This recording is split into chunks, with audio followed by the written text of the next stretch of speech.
Hi, everyone. Happy Halloween. I know Halloween is tomorrow, not today. I found a video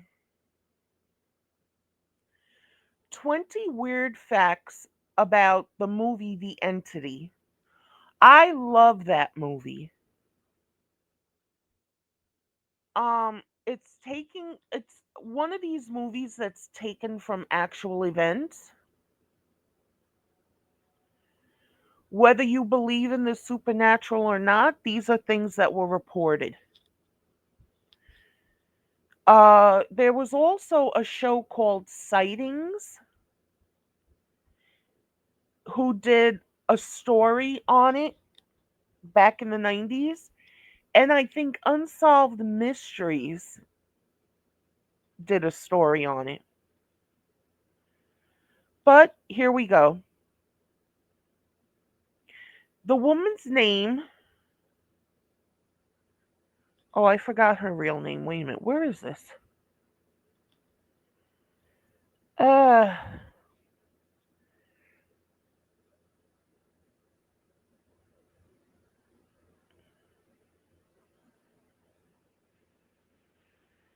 I'm trying to do the real story first.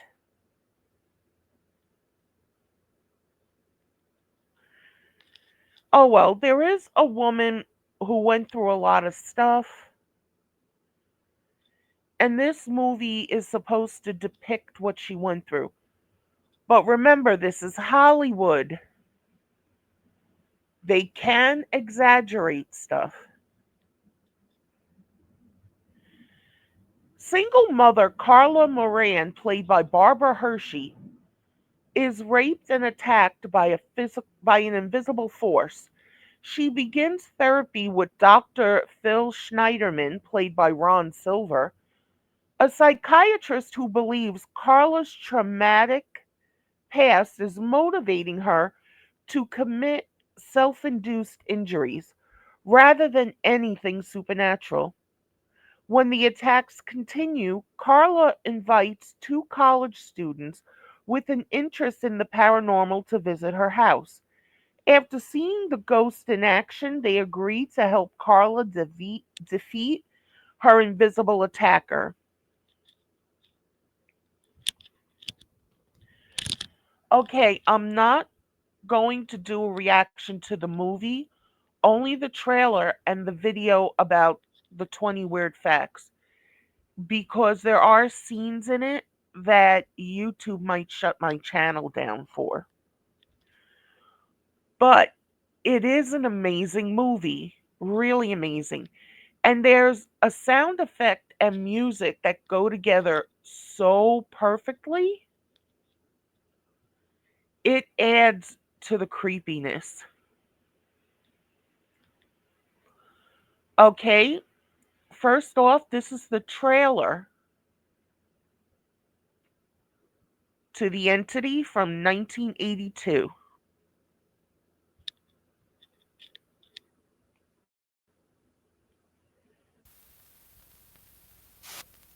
Hey, wake up! Wake up, everybody! It's a gorgeous day! Gorgeous day! Come here. 20th Century Fox presents the story of Carla Moran, Okay, now look. the most extraordinary case in the history of psychic research. Everything broke loose. It went crazy, and everything was shaking. The bed was shaking, and the walls were shaking, and... Like an earthquake. No, it wasn't like an earthquake. It was much stronger than any earthquake. Oh, wait a minute. Honey, I don't really understand this. You were attacked? Come here! Or you weren't? It happened. I was raped. You were raped by whom? I don't know. There was no one there. This movie, even when I first started watching it, which was on regular TV, not cable, so there was a lot cut out, and then they had to cut out more to make room for commercials. There was also a book, which the book, it like in a lot of cases, is different, and it goes more into what she went through in her early life and with this entity. And at the end of the movie, it says she moved and whatever this was followed her. The sexual attacks stopped, but the beatings continued, although there wasn't as much as them as there were before. But if you watch the movie and you hear that noise and the music, it adds to it. A team of experts will investigate her life. Why does he attack you, Carla? Not anyone else. Why is she going to such lengths to support this delusion? And they will find more than evidence. They will find the entity. That's the noise and the music. Every time this thing, okay, most of the times, this thing does something to her, that comes up and it just makes everything more intense.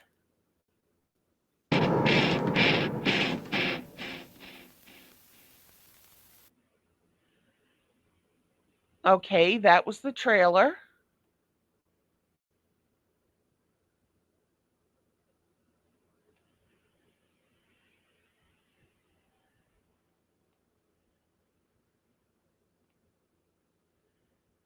And now for 20 weird facts you didn't know about the entity.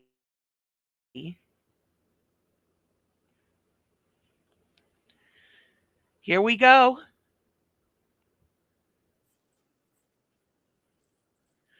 Wait a minute, why did that start like that?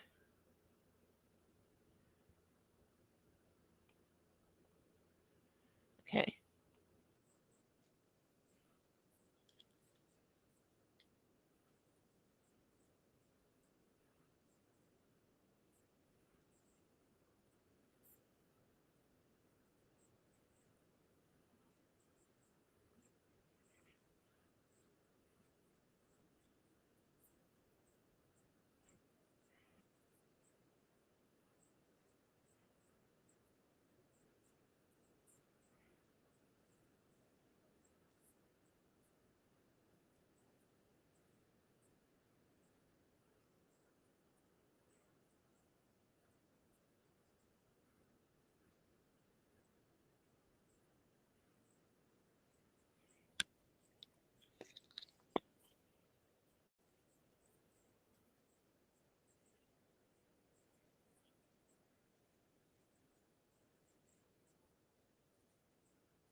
Yeah, in the movie, the attack happens within the first 10 to 15 minutes and it is very intense. I mean, you saw even in the trailer, it picked her up, threw her across the room onto her bed, and then smothered her face with a pillow. If there are supernatural things out there that can do that stuff, how do you fight it? You know? I'm not saying this is true. I'm not saying it's not true. I'm just saying if it was, how would you fight it?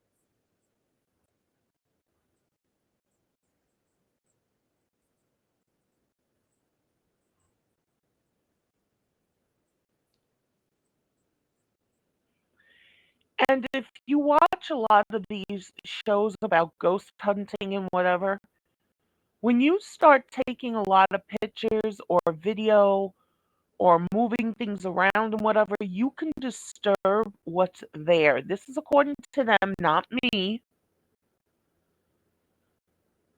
So it is quite possible they filmed in a house that had a little bit of a history with this, with being haunted. It could have stirred something up.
There are a lot of documentaries out there about how, with certain horror movies, weird things happen.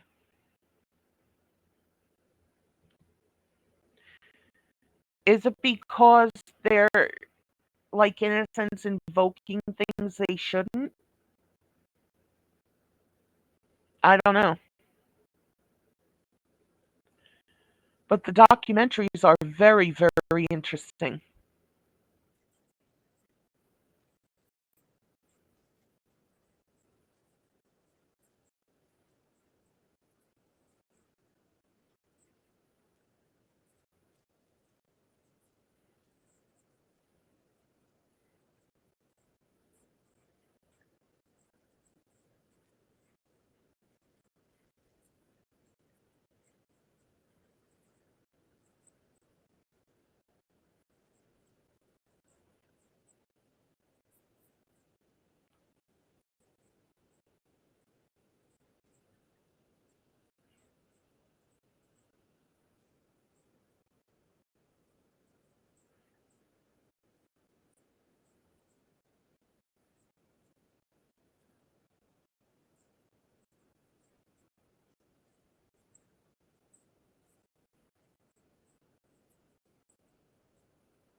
No, she did. It's been recently. She was in the first Insidious movie, and then she was in a series called Damien. But all those years before that, I don't know. Did she work in horror again?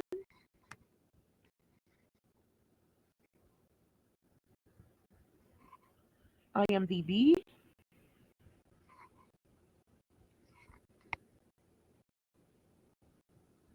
Barbara Hershey?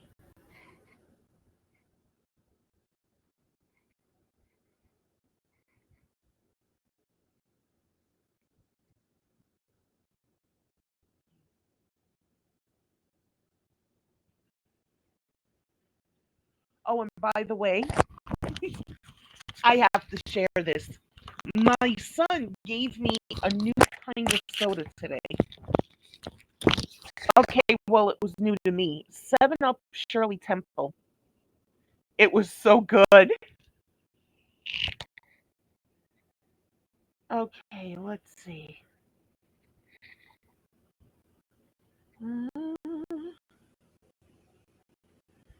Wow, she's done a lot apparently. Uh, okay, she was in something called Outer Space, but she was uncredited. And that was in 1999. Oh no, this is archive footage. I don't want archive footage. Where is her as an actress?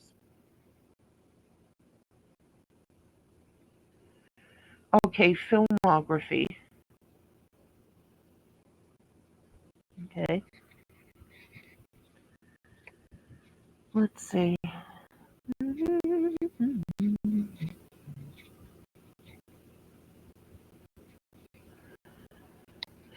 Be back to the same stuff. Okay.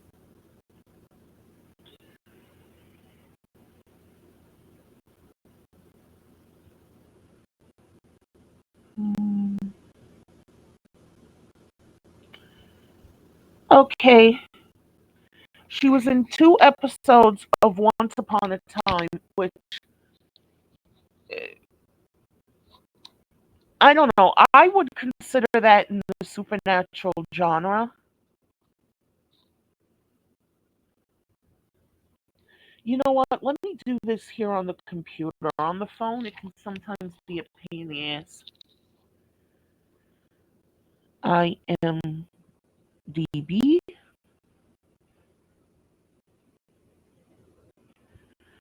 Ooh, my computer's working pretty fast today. Yay!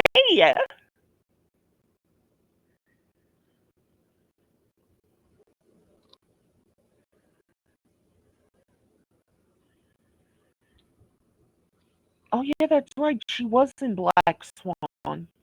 Okay, she was in Black Swan as well, which was considered to be super.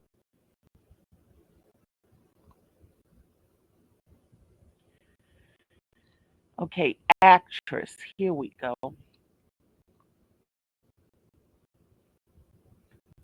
Oh, she was in Beaches.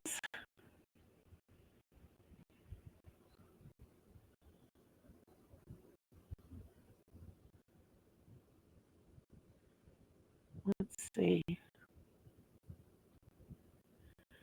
Oh, her real name is Barb. She was born February 5th, 1948, Hollywood, Los Angeles, California. Her husband was Stephen Davis.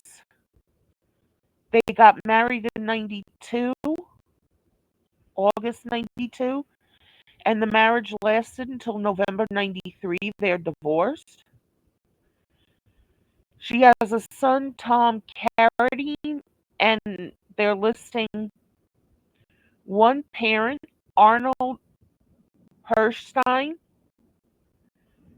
Her grandfather is Samuel Hirstein. Okay, now let's see if I can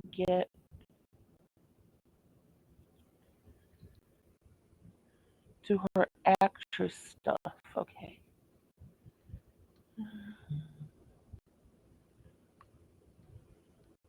Let's see. She was in a TV series called The Farmer's Daughter in '66. Oh, well, I don't remember all of this series, but I know I liked it. Gidget with Sally Field. She was in 3 episodes. Bob Hope thing. Uh, 26 episodes of a TV series called The Monroes. Daniel Boone. She was in 1 episode. She was in 1 episode of Run for Your Life. 1 episode of something called The Invaders. 1 episode of The High Chaparral. 1 episode of CBS Playhouse. Oh, well, I haven't seen this movie in a long time. She was in 1968's With Six You Get Egg Roll with Brian Keith and Doris Day. Uh, she was in a TV movie, The Princess and Me. She was in, I'm assuming it's a movie, Heaven with a Gun. She was in Last Summer. She was in The Liberation of L.B. Jones.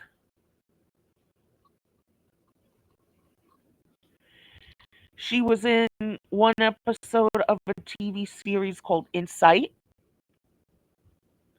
She was in a movie called The Baby Maker, a movie called The Pursuit of Happiness. Um, she was in a movie called Dealing, or The Berkeley to Boston Brick Lost Bag something. She was in a movie called Boxcar Bertha. She was in a movie called Angela, but she was under her real name, Barbara Siegel.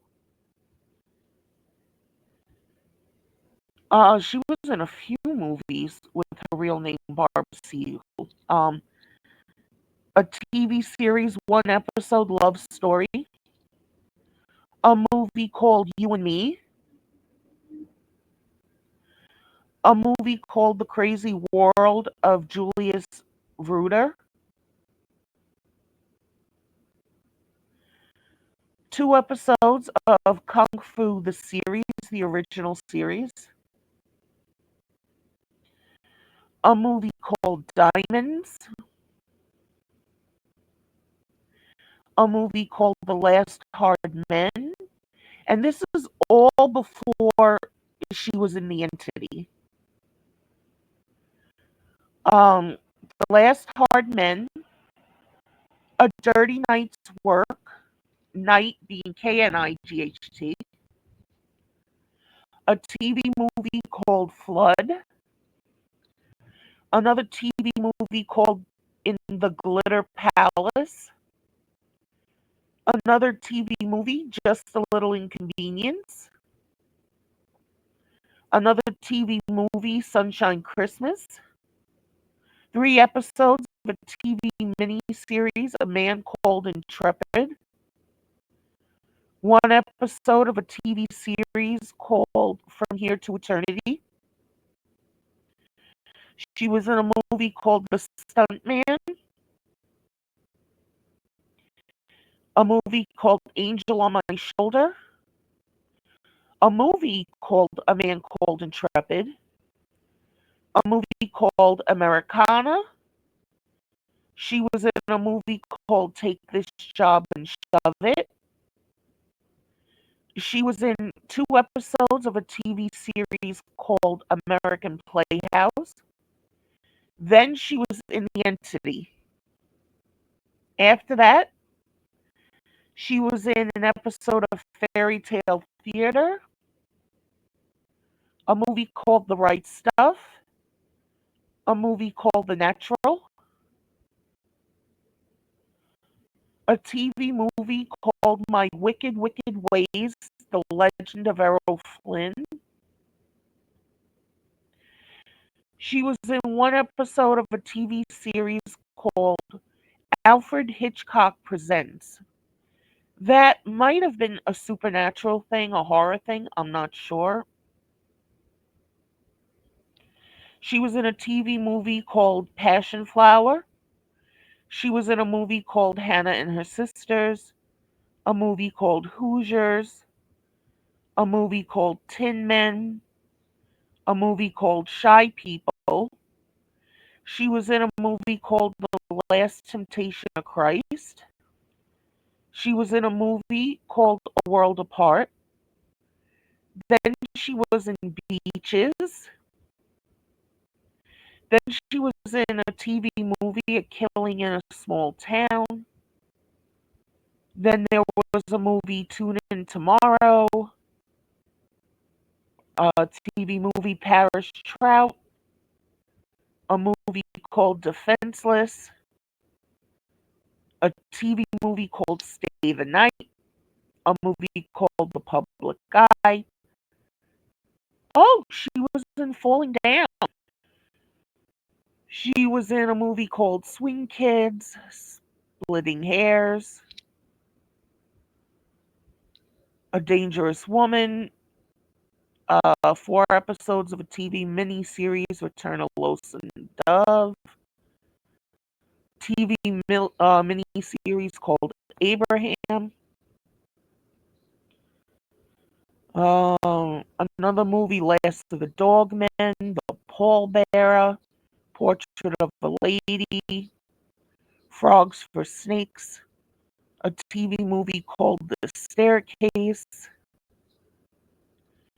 another movie, A Soldier's Daughter Never Cries, Breakfast of Champions, Passion, Drowning on Dry Land. She was in 22 episodes of Hope, a movie called Lantana,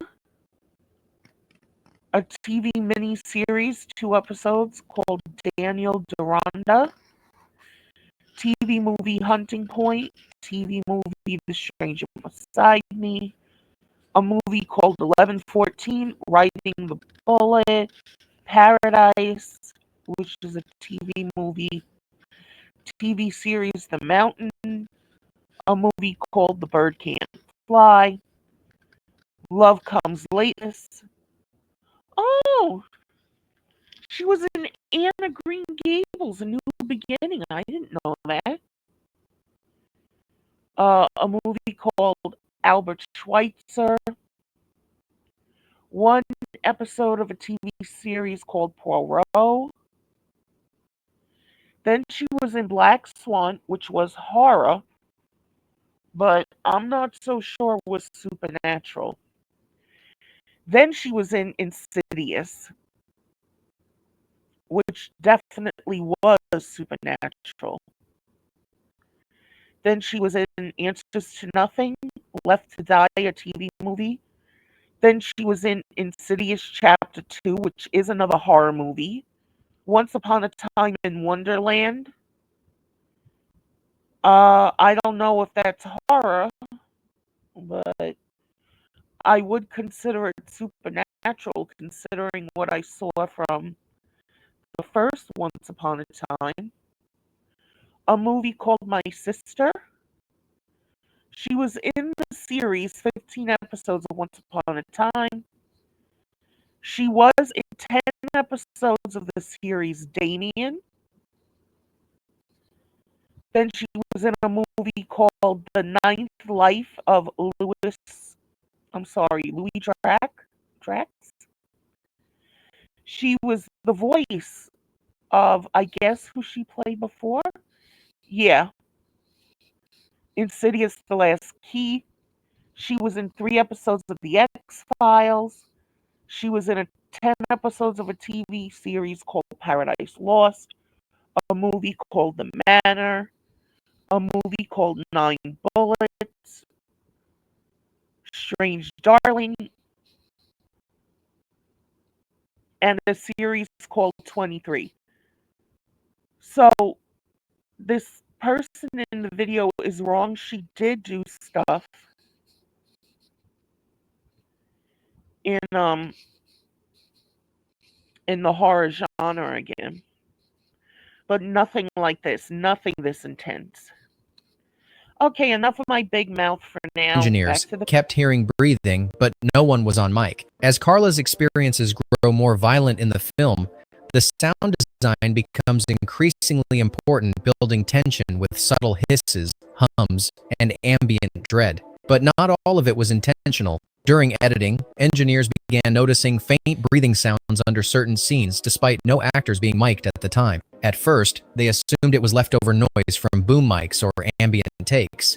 But when they isolated the tracks, the breathing persisted low, rhythmic, and unmistakably human. One editor tried to remove it, but each time he did, a new technical glitch would appear elsewhere in the timeline. The team eventually gave up and left the sounds in. They figured no one would notice, except people did. Fans have since time-stamped the audio online, comparing it to EVP, electronic voice phenomena, from actual paranormal investigations. One Redditor asked, "Did they record the haunting? Or an..." Okay, I have never done that. And even hearing about this now, I'm not going to go and stop everywhere. You know, I just really love the movie. And when I watch it straight through. Invite it. Fact-7. The parapsychology lab was modeled after a real UCLA experiment that was abruptly shut down. Midway through the film, Carla is introduced to a group of university parapsychologists who attempt to measure the invisible attacks in a controlled lab. This wasn't an invention of the screenwriters. The scenes were modeled after a real experiment conducted at UCLA in the 1970 seconds, involving the woman whose life inspired the entity. In reality, a team of researchers, including physicist Dr. Barry Taff, set up infrared cameras, motion sensors, and electromagnetic detectors in Doris Bither's home. They claim to witness or record flickering lights, cold zones, and even a greenish mist forming above her bed. The studio initially reached out to Dr. Taff to serve as a consultant, but communication ceased suddenly. Rumors say UCLA pressured him to distance himself from the production, fearing backlash or reputational damage. The film's depiction of the lab isn't just accurate, it mimics the exact layout and equipment placement from archival photos. And yes, in both versions, the entity followed her outside. Fact-8. Multiple film reels went missing during post-production, including one from the lab scene. After wrapping the intense laboratory sequence where Carla is strapped down and violently attacked again, production ran into a bizarre hiccup. When the reels were delivered for post-production, one was missing entirely. It contained the original first cut of the final lab assault, a scene that took 2 days to shoot with elaborate rigging and special effects. Security logs showed the reel had been checked in. Then, nothing. The footage was gone. The studio launched an internal audit, suspecting theft or sabotage, but no one was ever held responsible. The sequence had to be reshot from memory, and the second version was reportedly tamer than the original. Cameraman Richard Clive, who operated during the lost take, later claimed, "That scene felt cursed. Everyone was on edge. Then it just vanished as if it didn't want to be seen." He quit film work a year later. Fact-9. A script supervisor quit after a night shoot and refused to explain why. Night shoots always carry tension, but one in particular pushed the crew over the edge. It was a simple exterior scene. Carla walking back to her car under a street lamp, feeling the entity's presence. But something strange happened during blocking. The light kept flickering, even though it had new bulbs. The camera battery drained repeatedly. Then the on-set script supervisor, a seasoned industry veteran, walked off the set mid-shoot. She didn't return the next day. When production called her, she declined to give a reason, only saying, "I won't be part of this anymore." Her assistant later told a PA she had seen a shape in the monitor that wasn't in the frame. What's unsettling is that the footage from that night does show a flicker, just one frame of something tall and distorted by lens flare. The studio chalked it up to a light leak, but they cut the shot anyway. Fact-0. The ice chamber sequence was inspired by a real proposal that got laughed out of academia. Near the climax, researchers attempt to trap the entity in a freezing chamber, hoping it can be isolated and studied. It feels like pure sci-fi, except it wasn't. During the actual investigation of Doris Bither, one researcher proposed a method eerily similar to lure the entity into a controlled space using electromagnetic fields and sudden temperature shifts. The idea was met with laughter from fellow scientists. "You want to freeze a ghost?" one of them reportedly said. The scriptwriters heard about this anecdote through secondhand interviews and built it into the story.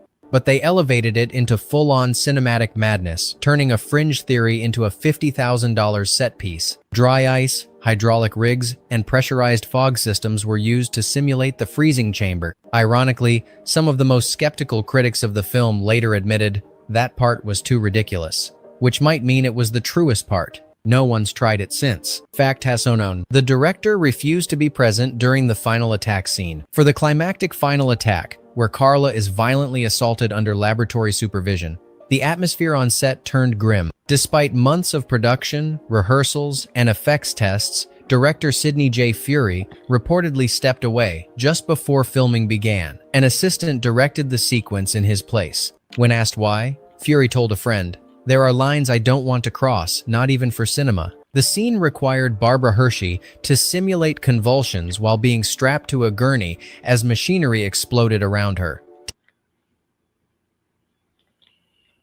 With things that I've heard on documentaries about horror movies and eerie things that happened on the sets, there would be lines I wouldn't cross either. Technicians wore full safety gear. One even had earplugs for psychological protection, whatever that meant. The final shot, with the ghost seemingly manifesting as a shape in the fog, was achieved using an old rear projection trick. But the original concept had something else, something no one ever explained. The storyboard labeled it simply, "It appears." The scene was reworked days before filming. The director never said why. Fact Hasson too. A stunt coordinator suffered a breakdown and blamed the rhythm of the attacks. One of the film's most underrated elements is the pacing of the attacks, sudden bursts of violence, then stillness. But staging those sequences took a toll. During the final week of shooting, stunt coordinator Jeremy Walsh was hospitalized after what crew described as a panic collapse. He refused to speak to reporters, but one medic recalled him whispering something odd. "It knew when we dropped our guard." In post-production, editors noticed a strange pattern. Several key scenes had timing anomalies, frames duplicated, sounds slightly distinct, action stutters that weren't visible during dailies. They had to redigitize from alternate backups to get usable cuts. Walsh never worked in horror again. In a rare interview years later, he simply said, "There's a rhythm to fear. This movie found it. Then it pushed it too far." He declined to elaborate. Fact Hasson 3. The ending title card was added at the last minute because the real story hadn't ended. At the end of The Entity, after all the experiments and psychological evaluations, Carla moves into a new home. For a moment, it seems like peace, until she's attacked again. The screen fades to black, and a stark title card appears. Carla Moran and her children now live in another city. The attacks continue. That line wasn't in the original script. The original ending left things more ambiguous. But during editing, the real-life inspiration for Carla Doris Bither reached out to someone on the crew. She reportedly said, "Tell them it's still happening." The message made its way to the director, who insisted on closing with a factual note to honor her. Producers resisted, arguing it would invite legal scrutiny or ridicule. But the director won the argument barely, and so the title card stayed, a quiet nod to the unresolved, or a warning. Fact Hasson 4. Censors in Europe demanded cuts, but no one could agree on what was too much. When The Entity was submitted to European censors, reactions were mixed and confused. The British Board of Film Classification demanded cuts to the assault sequences, claiming they were lingering, intrusive, and possibly eroticized. But others on the panel argued that the brutality was essential to the story. In France and Germany, different versions of the film aired, each one cutting different scenes. Some removed moments of Hershey's facial expressions, others trimmed the scientific discussions, claiming they legitimized pseudoscience. One country even requested that the ending be altered to make it look like Carla had hallucinated everything. No consistent international version of The Entity exists today. In interviews, Barbara Hershey commented, "It was like the film itself refused to be pinned down, just like the story it told." Fact Hasson 5. The studio tried to bury the film after release, but it wouldn't die. The Entity had a lukewarm box office run in 1982. Critics were divided, some called it exploitative, others called it brave. The studio, fearing backlash and lawsuits, quickly shifted promotional efforts away from the film and let it fade. No extended theatrical run, no awards campaign, no major home video push, but the film refused to be forgotten. VHS bootlegs spread in paranormal circles. College classes began screening it in sociology and feminist theory courses. And in the early 2000s, interest spiked again just as new interviews with investigators of the real case resurfaced. Today, The Entity is seen not just as a horror film, but as a cultural artifact, something made with one intention but remembered for another. The studio eventually tried to reboot it. It never happened. Fact#X. A studio archivist went missing along with a box of unused audio tapes. Months after The Entity had finished post-production, a junior archivist working at the studio's sound department reportedly vanished without a trace. His last log task was cataloging a series of unused ambient audio tapes from the film recordings made during long takes and between scenes. Security footage showed him entering the archive room late at night. He never clocked out. When questioned, the studio claimed the tapes were non-essential, consisting of background silence and mic tests. But one sound editor remembered those reels differently. There were whispers on them, breathing, scratching. It wasn't feedback, it was rhythmic. The box was never recovered. The archivist was never found. And the entry for that reel in the archive log? Blacked out. Fact#7. Barbara Hershey had not. That's a little weird.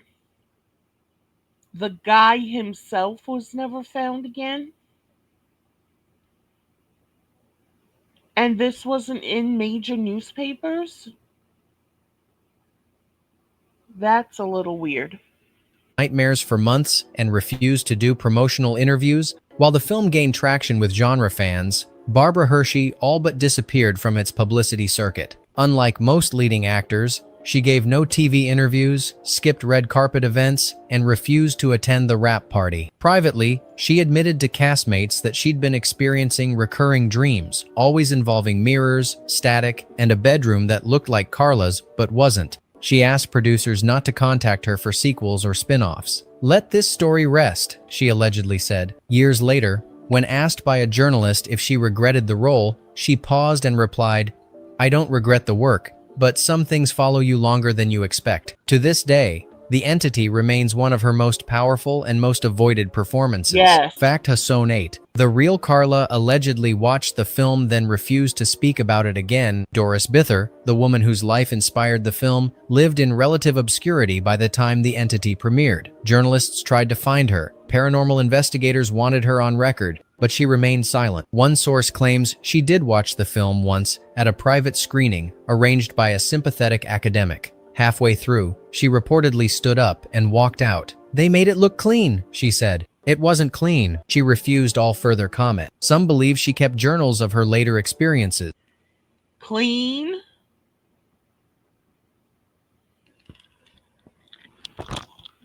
So does that mean it was actually worse than what we saw?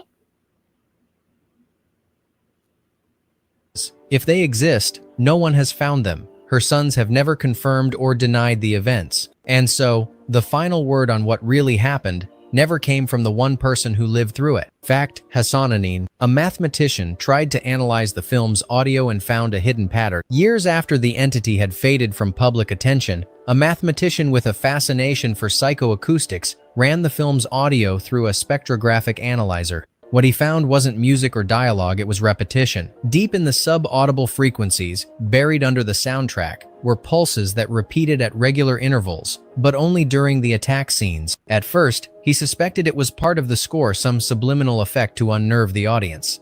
But when he contacted the film's composer, the answer was chilling. "We never added anything like that, not even close." Even more bizarre, when he removed the music and dialogue, the pulse was still there. It didn't exist in the film's isolated tracks, only in the final mixed print. The studio dismissed it as digital artifacting. But the mathematician's paper is still online, titled Rhythmic Anomalies in Narrative Space. No one has peer-reviewed it. Fact#20. Viewers reported feeling touched during screenings and not in the metaphorical sense. While The Entity was never a commercial blockbuster, it developed a cult following, especially in late-night theatrical runs during the 1,990 seconds. Several theater owners began reporting something unusual, viewers walking out mid-film, claiming they felt a presence. Some described it as a chill. Others said they felt pressure on their chest or limbs during key scenes. Most chalked it up to suggestion or atmospheric sound design, but at least 2 theaters filed formal complaints to the distributor after incidents where audience members fainted or claimed they were grabbed by something unseen. No lawsuits followed, but the screenings quietly stopped. The studio made no comment. Years later, one theater employee recalled locking up after a midnight showing and hearing a knock from inside the projection booth. He never found anyone there. Bonus fact: The Entity has no official copyright record, and no one can agree who owns it. For a film made by a major studio, The Entity has an oddly fragile paper trail. When researchers attempted to locate its full copyright documentation in the That's weird that no one has copyright on this movie. Very weird. Library of Congress, they found fragments, partial entries, mismatched registration codes, and at least one listing under an unrelated title. What's stranger, no single entity appears to own full rights. The original production company dissolved in the 1,990 seconds. The distributor claims they hold domestic licenses but not international, and the screenwriter's estate, when contacted, replied, "We don't represent that title anymore." This has made The Entity notoriously difficult to restore, remaster, or stream. Each time a company attempts to re-release it, something falls through: missing materials, conflicting ownership, unrecoverable negatives. One archivist put it bluntly, "It's like the film doesn't want to exist, or maybe something doesn't want it seen again." So which of these 20 facts unsettled you the most? Was it the missing reel, the audio pulse no one could trace, or the idea that the film itself may not want to be found again? Let us know what you think in the comments, and tell us which film we should pull apart next. Some movies entertain, others haunt. The Entity never made that choice.